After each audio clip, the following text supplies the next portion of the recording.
The hall was filled with laughter that did not sound human. The air was heavy with smoke, with the smell of strange oils burning in tall crystal lamps.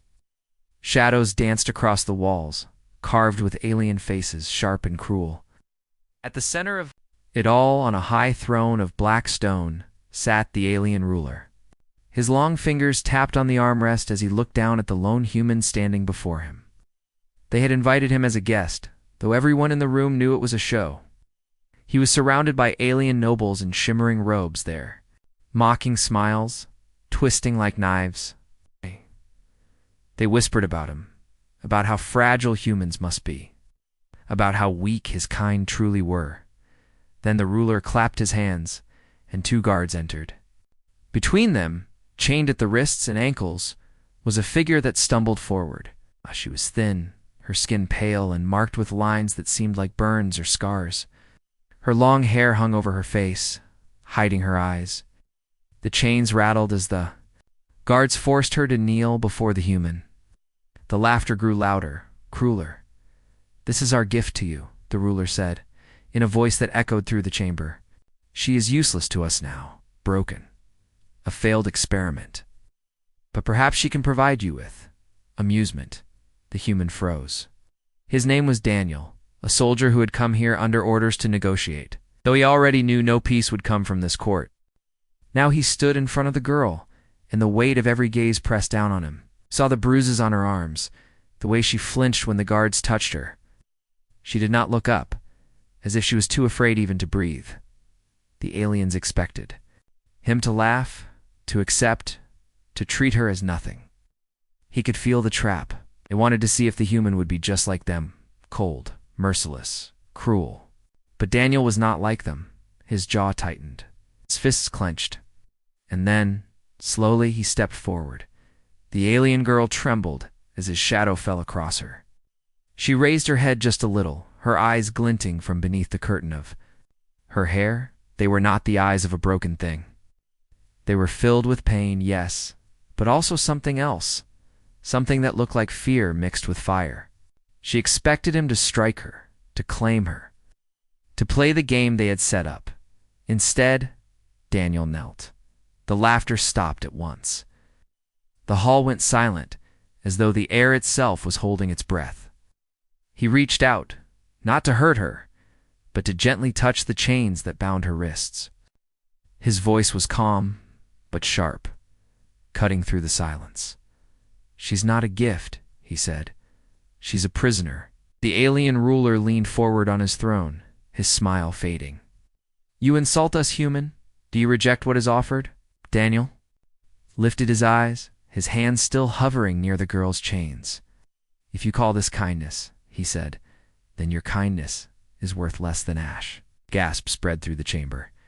A few nobles hissed, others laughed nervously, unsure if this was boldness or foolishness. The alien ruler's expression darkened, the shadows on his face twisting into something cold. The girl blinked, her lips parting in silent confusion. No one had ever spoken for her before. No one had ever refused. The ruler's voice dropped lower, like a growl from deep in his chest. "You dare refuse the generosity of this court?" Daniel stood, pulling the girl gently to her feet. She stumbled, her legs weak, but he steadied her. His grip was firm yet careful, like she might break if he held too tight. He turned to face the throne, his shoulders squared. "I dare," he said. For a moment, silence reigned again. Then the laughter returned, sharper now, edged with anger. The ruler's eyes burned like fire, and he lifted one long hand. Guards began to move in, their weapons ready. Daniel felt the girl's weight against him, her breath fast and uneven. Her chains clinked with each small step as he guided her back. "Take him," the ruler commanded, "and remind him what happens to those who spit on our gifts." The guards closed in, but Daniel did not flinch. He looked down at the girl again, and for the first time, she whispered. Her voice was broken, like a cracked bell, but the word was clear enough. "Why?" Her question cut deeper than the threats of the guards.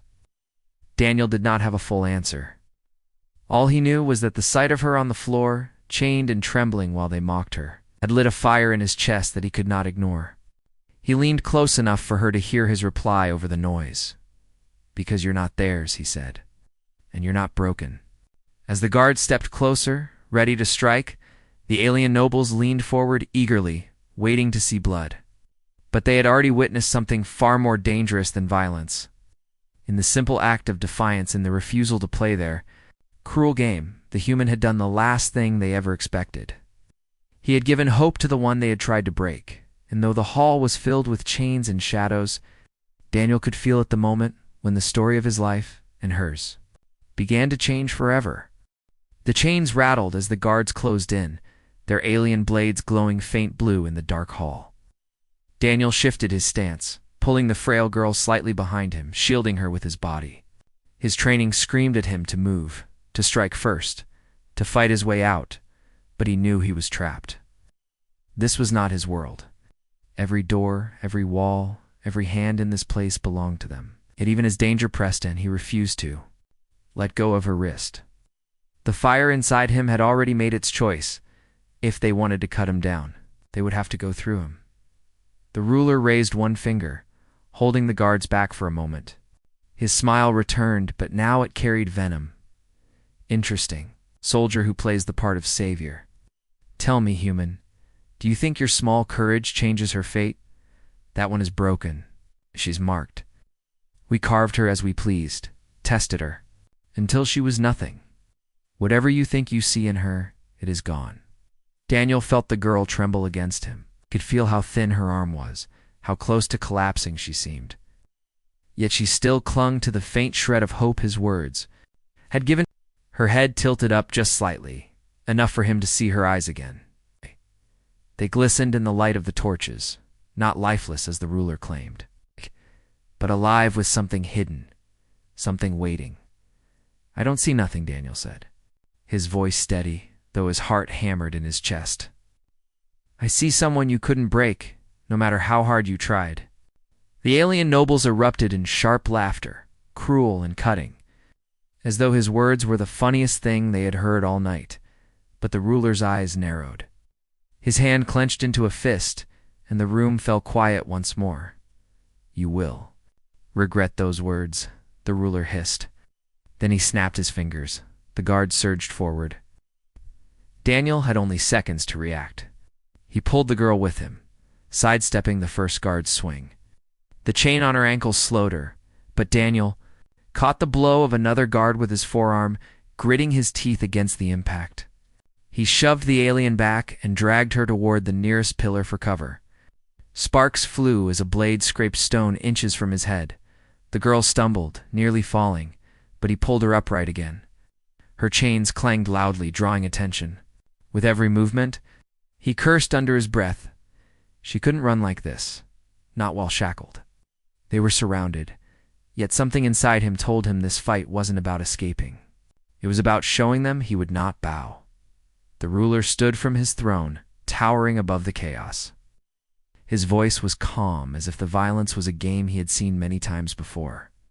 Do not kill him, he ordered. Hurt him. Break him. As we broke her, let him taste what it means to be a gift. Daniel's vision sharpened. He saw the guards circling, weapons raised, their armored forms cutting off every escape. His fists tightened, ready to fight with nothing but his own strength, if he had to. But then he felt the faintest tug on his sleeve. He looked down. The girl was whispering, her lips barely moving. Don't fight. Not yet. Her voice was fragile, like a thread pulled too tight, but the words carried a weight he could not ignore. She knew something. He had been here longer, suffered longer. And beneath her weakness, there was a strange certainty in her eyes. Daniel froze, torn between instinct and trust. The guards moved in again. Daniel braced, but before the first strike landed, the girl raised her chained hands and let out a sharp, broken cry. It was not a scream of fear. It was something else, something that vibrated in the air itself. The sound pierced the silence like a blade, strange and haunting, almost like a code. The guards staggered back for a second, their faces twisting, as if the sound struck nerves they didn't know they had. Daniel blinked in shock. The girl lowered her hands quickly, as if ashamed. She swayed on her feet, her strength drained by that one cry. Daniel caught her before she collapsed, holding her upright. The ruler's face hardened. "Enough," he growled. "Take them both. Lock them in the lower cells. If the human wants to protect his gift, then he will rot beside her." Chains rattled, weapons gleamed, and soon they were dragged from the throne room. The alien nobles whispered, their voices buzzing like insects in the grand hall. Daniel kept his head high, though his arms ached from the struggle. The girl leaned against him, weak but alive, her hidden strength still echoing in his ears. They were shoved into a narrow passage, cold and damp. The guards marched them downward, deeper into the stone fortress. Daniel's mind raced. What had that cry been? Hadn't been human, and it hadn't sounded like pain. It had been sharp, deliberate, almost like a signal. He glanced at the girl, but her eyes were closed, her lips pale, as if the act had drained everything from her. When the guards threw them into a cell and locked the iron gate, Daniel helped her to the corner. She sank to the floor, her chains heavy, her breath shallow. He crouched beside her, his voice low. "What was that?" he asked. "What did you do back there?" Her eyelids fluttered open, and for the first time, she looked at him without fear. There was something dangerous and powerful hidden in her broken frame, something the aliens had tried to bury. Her lips curved into the faintest whisper of a smile. "It wasn't for them," she said softly. "It was for the ones still listening." Daniel stared at her, his heart pounding. The pieces began to shift in his mind. She wasn't just a prisoner. She wasn't just a failed experiment. Whatever they had done to her, whatever they had tried to turn her into, they had failed. She was more than what the aliens believed in. Maybe, just maybe, she was the key to everything. And as the sound of chains echoed in the cold cell, Daniel realized he hadn't been given a gift. He had been given a weapon still waiting to awaken. The alien girl sat in the corner of the cabin, her back pressed against the wooden wall, her arms wrapped tightly around her knees.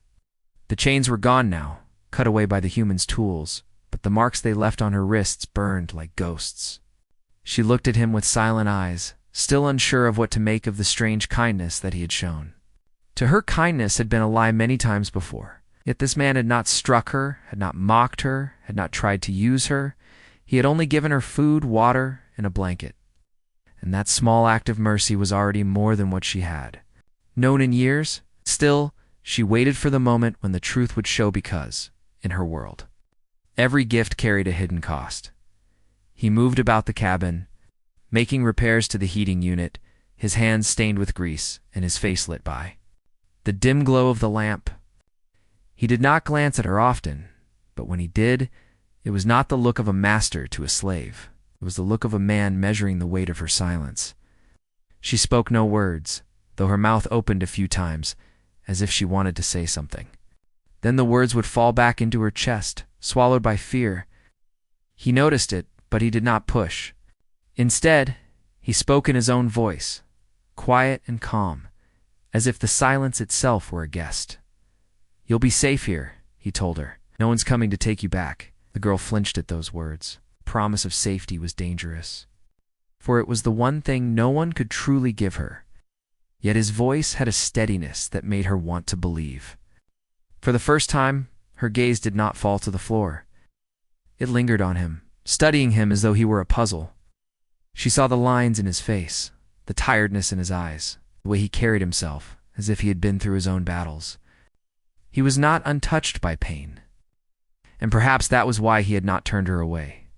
The night outside howled with wind, a storm sweeping over the barren land.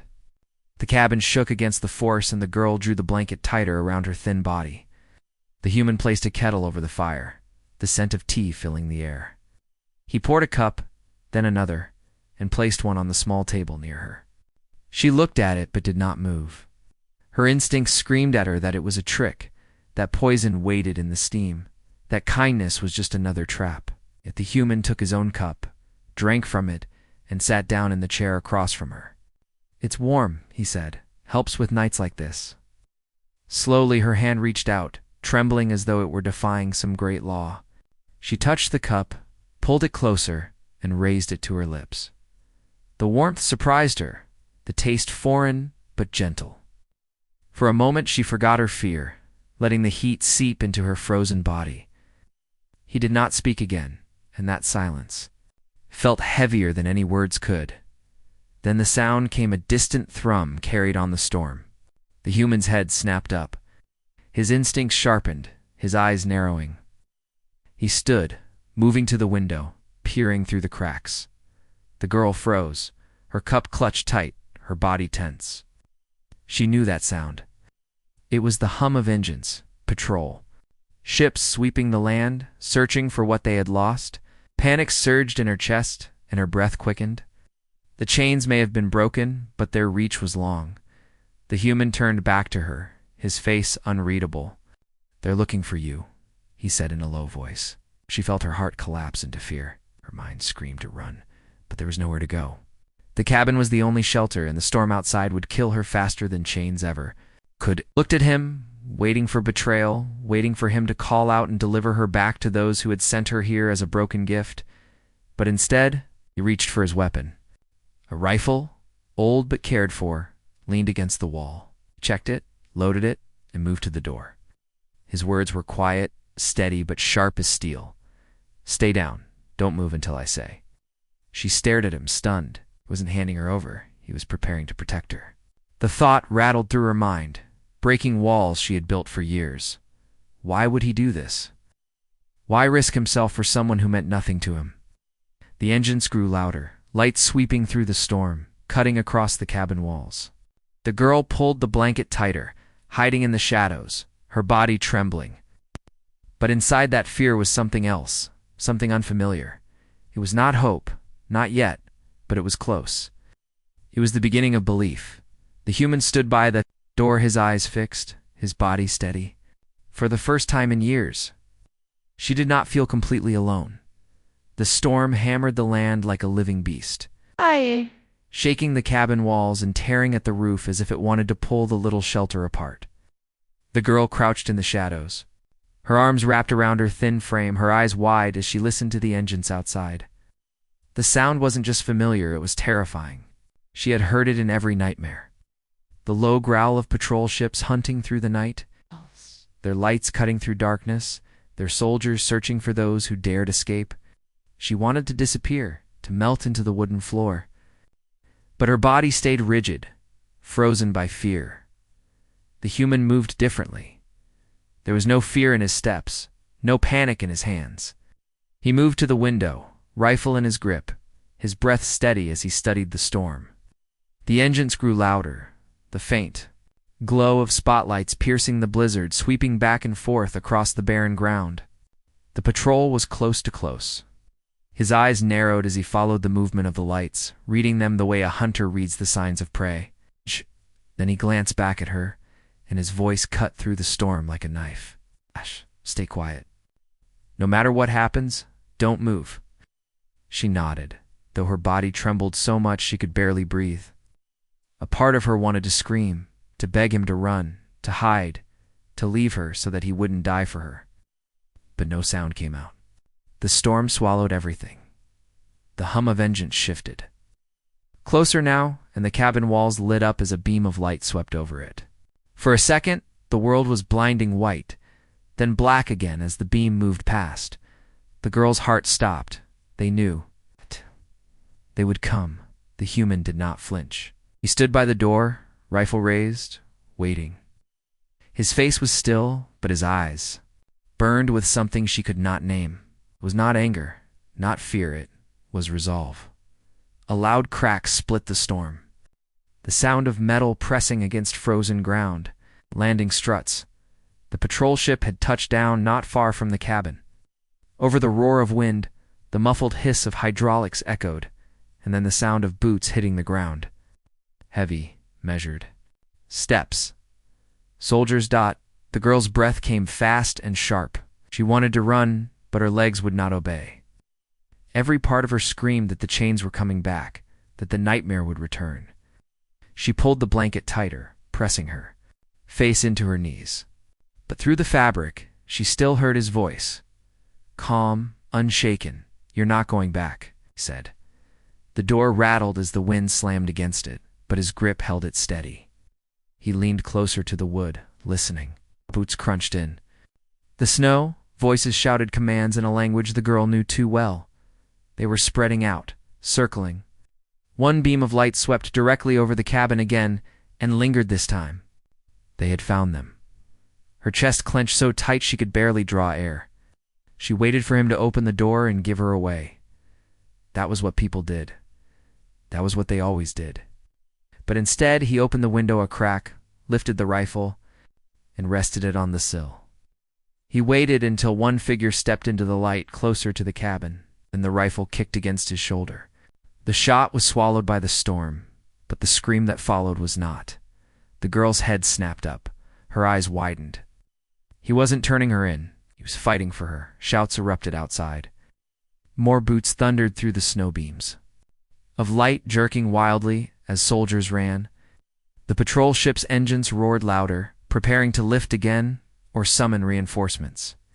The human pulled back from the window, chambered another round, aimed again. Calm, precise. He was outnumbered. But not afraid. The girl crawled closer without meaning to, drawn by something stronger than fear. For the first time in her life, someone had chosen to fight against the storm for her, not with it. Her body still shook, her heart still pounded, but inside, something began to change. It was small, fragile, but it was real, trust. The door shook suddenly, heavy fists slamming against it. Voices barked orders for him to open. He didn't move. He raised the rifle again, his voice low but steady. If they come in, it gets loud. Stay behind me. Her breath caught. She realized then that the chains were truly broken, not just the ones on her wrists, but the ones in her heart. And outside, the storm of war had only begun. The pounding on the cabin door grew heavier, fists slamming in rhythm with the storm, as if the world outside had joined in the assault. Snow and wind howled through every crack in the wooden walls, but it was not enough to drown out the shouts. The soldiers barked demands in harsh tones, their words like blades against the girl's memory. She understood them, every syllable, and her body recoiled as if the chains were already tightening again. Open the door. Surrender the fugitive. Do it now. But the human didn't move. He stood in the center of the small room, rifle in hand, breathing steady. The girl had never seen such calm in the face of certain death. His eyes flicked once, too. Her crouched form, then back to the door. He knew what he was about to do, and he had already accepted it. The door jolted as something heavy slammed against it, a battering ram. The frame shuddered, dust falling from the beams. Another strike, harder this time, splintered the wood near the hinges. The human pressed his back against the wall beside the door, rifle raised, waiting for the break. He motioned silently with his free hand for her to stay low. She slid behind an overturned table, hugging the blanket close, her heart hammering. In her chest, the third strike shattered the door. It flew inward on broken hinges, snow whipping into the cabin as armored figures surged through. Their glowing visors cut through the shadows, rifles raised, voices shouting. The human moved first. His rifle barked thunder, the flash lighting up the cabin like lightning. One soldier crumpled immediately, collapsing against the doorway. Another raised his weapon, but the human was faster. The second shot dropped him before he could fire. The girl pressed her hands over her ears, but it did not stop the storm inside. Gunfire roared in the small room, deafening, blinding, shaking the air. Itself. Splinters exploded from the walls as enemy shots tore through the wood. The overturned table shuddered as a round punched into it, inches from her face. She curled tighter, eyes wide, breath shallow. The human moved like he had done this 1,000 times before. Step, fire, shift, cover. His motions were sharp, deliberate, each shot measured. A soldier lunged through the doorway, swinging a heavy weapon, and the human met him with a short burst that sent the body crashing back into the snow. Still they came. Dark shapes filled the entrance, more boots stomping against the wooden floor. More beams of light cutting through the storm. The air stank of smoke and heat, the crack of rifles tearing through the night. The human grabbed her arm suddenly, dragging her from behind the shattered table just as it splintered under another blast. He shoved her toward the far wall.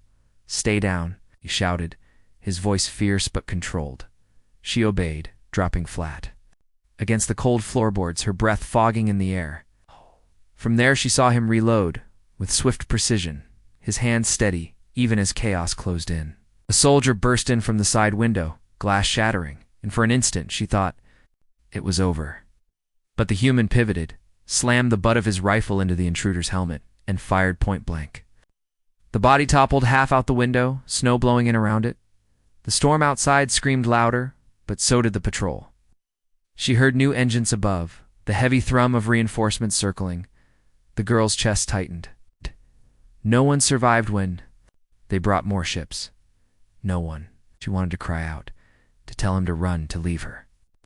But when she looked at him, Matt, the way he planted his feet, the way his jaw set, she knew he would not. The soldiers regrouped outside, their voices rising. One tossed a flare through the doorway, its red light spilling across the floor, painting the cabin in blood. Shadows moved against the glow, preparing another push. She bit her lip until she tasted iron, fighting the scream in her throat. The human knelt beside her just for a second, his hand gripping her shoulder tight. His voice was low, steady, unshaken. "They want you alive. They don't care if I'm dead. It's their mistake." His eyes met hers, and for the first time, she felt a spark of something she had never known before. Not fear, but defiance. The next moment, the cabin walls erupted as the enemy stormed again. He rose to meet them. Gunfire shook the night. The siege had begun, and the girl realized she was no longer waiting for chains. She was waiting to see if freedom could be born in fire. The cabin was half in ruins, walls torn by gunfire, windows shattered and smoke curling from the wood. The girl crouched low, trembling as the storm outside mixed with the fury within. Snow blasted in through the broken door, carried on icy winds that screamed like the dying. But louder than the storm were the sounds of war boots stomping, rifles cracking, voices barking commands as more soldiers pressed forward. The girl felt her body locking into the old fear, her mind screaming of cages and chains, of cold collars around her throat. But then she saw the human again, standing tall amid the chaos, smoke and fire curling around him, and something shifted. He was bleeding. She could see it, dark patches spreading through his shirt near his shoulder, blood dripping down to his elbow. Yet he didn't falter. He reloaded with hands steady as stone, slammed the bolt forward, and took aim again. Every shot was precise, every movement sharp, as if his very rage carved order into the madness. The soldiers who had come laughing, expecting an easy hunt, were finding themselves trapped in a nightmare. A heavy blast shook the cabin, an explosive charge hurled against the outer wall. The wood split, and half the side caved in with a thunderous crack. She screamed as the room filled with dust and shards, but the human grabbed her, pulled her against the floor, shielding her with his own body as debris rained down. His weight pressed into her, firm, protective, and when the collapse was over, he was already moving again, dragging her to her feet. "They'll burn us out," he said, his voice rough, chest heaving. "We don't stay. We break through." She looked toward the open door, where the shadows of armored soldiers moved against the flare's glow. More of them were spreading around the cabin, rifles sweeping, ready to finish it. She shook her head in terror. "Can't. They'll kill us in the snow." The human leaned close, his eyes like fire cutting through the smoke.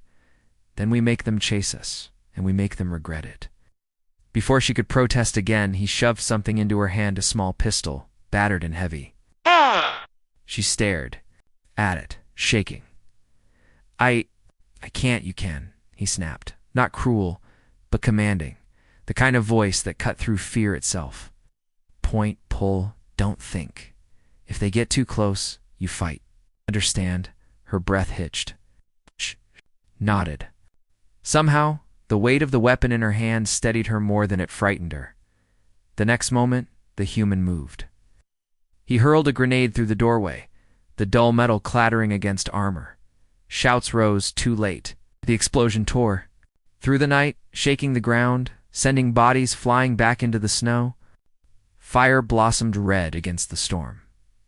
Now, he roared, dragging her forward. They burst through the shattered door into the howling wind. Snow stung her face like knives, the cold stealing her breath, but she forced her legs to move. Human fired as they ran, each shot buying a step of freedom, each fallen enemy a path forward. The storm became their shield, swallowing them as they pushed into the blizzard. But the soldiers followed. Shouts cut through the wind, light slashing across the white beams of red and blue sweeping for targets. Gunfire cracked behind them, rounds hissing through the snow.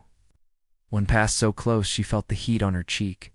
She stumbled, fell hard into the drift, the pistol slipping from her hand. For an instant terror consumed her. She was helpless, lost, finished. Then the human was there, hauling her up, his arm around her waist. "Run," he growled, dragging her forward. Through the storm, she glimpsed shadows closing in from both sides. Their pursuers were fast, practiced, moving in to box them in. Panic surged. There was nowhere left to go but into the endless white, where cold itself would finish them. But the human did not slow. His eyes scanned the ridge ahead, and suddenly he pulled a flare from his belt. He snapped it to life, a bright orange blaze that cut through the storm like a beacon. He hurled it, downslope into the snow. For a moment she didn't understand until she heard it, a low, rolling growl from beneath the ice. A rumble that shook the ground. The flare's heat had awakened something, a buried fault, an avalanche waiting only for a spark. The human shoved her forward, his voice raw with command. Down the ridge now. No, she stumbled with him as the mountainside roared alive. Snow broke loose, a tidal wave of white thundering down, swallowing trees, rocks, and soldiers alike. The girl screamed as the ground trembled, as the world itself seemed to collapse. But the human held her hand like iron, dragging her through the madness, keeping her on her feet. Behind them, the soldiers vanished beneath the avalanche, their cries smothered by the storm. At last, breathless and half-frozen, they stumbled into the lower woods. The roar of the avalanche faded, replaced by the silence of snow and wind. The girl collapsed to her knees, shaking, gasping for air. The human crouched beside her, blood dripping from his arm, his chest heaving. She looked at him in shock. You brought down the mountain." He only stared into the storm behind them, his rifle still ready. His voice was low, grim. "This won't stop them. They'll send more." Her heart sank, fear flooding back. But then he looked at her, and for the first time a thin, almost defiant smile touched his lips. "But now they know. We're not prey." For the first time in her life, she believed it.